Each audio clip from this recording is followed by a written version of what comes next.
Hello guys, welcome to Wisdom Trainings. This is Abhishek, and in this video we're going to learn about listeners. So how we can use listeners and how we can work with them. So the main thing is, what is a listener and why do we need it? Listener is something that is, say, this listens to the request generated by a sampler and shows the result as well. Right? For example, I am sending this request to rediff.com and google.com. Right? We have two samplers here. Now these would be sending requests to those servers. Now whenever we send a request, we get a reply. Right? So what kind of reply? For example, if I go to rediff.com, right? So we get this HTML page in response. Right now there are images, but yes, there is a HTML code behind that comes up.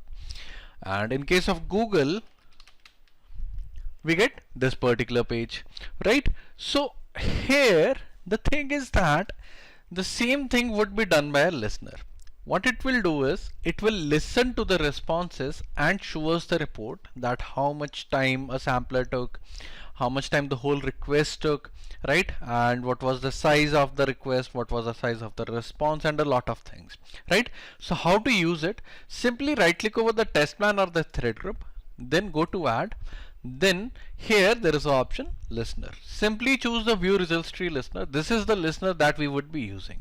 Right now over here we have added a listener. That is okay. Now the question is, how would we be able to see the results? Did you notice this green button over here on the top? That start button. Simply click on it. Now it may ask you to save the file first. So let us just save this file. And this one is, say, basics.jmx. Right now this is done. Now test is executing. It will take a little bit time and it is done. Rediff.com, as you guys can see that if I click over here, this is the sampler result. This is the request that we sent. The request type was get https www.rediff.com. This was the request that we sent, right?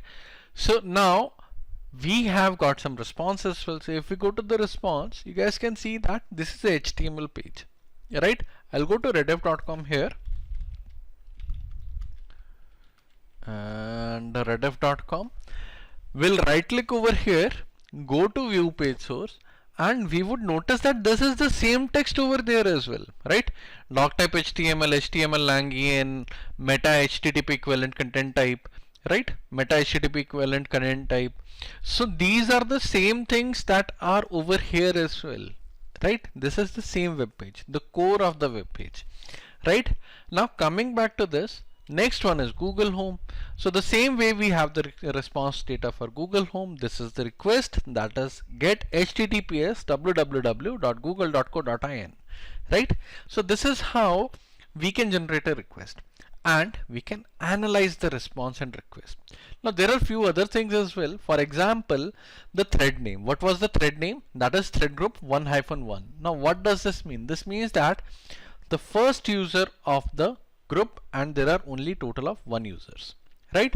Second thing is sample start time. This is the time when you clicked on this particular moment, right? But if you guys notice something, there is a difference, right? So what is this? The first sampler is starting at 13:26:48. The moment I clicked on this, the first sampler. The second sampler is the time after the completion of first sampler, that is Rediff Home. Right now there are few things. Say load time. It took 4 seconds to complete this request, the Rediff Home request. The connection time was 2017 milliseconds, right? All the timings here are in milliseconds. All the sizes here are in bytes, right? So connection time was, say, 2017 milliseconds. The latency was 2455 milliseconds, which was a bit on a higher side, right? And the size received was this, the total request, that is 177282. The sent data, the request that we sent, was of this size, that is 119 bytes, right?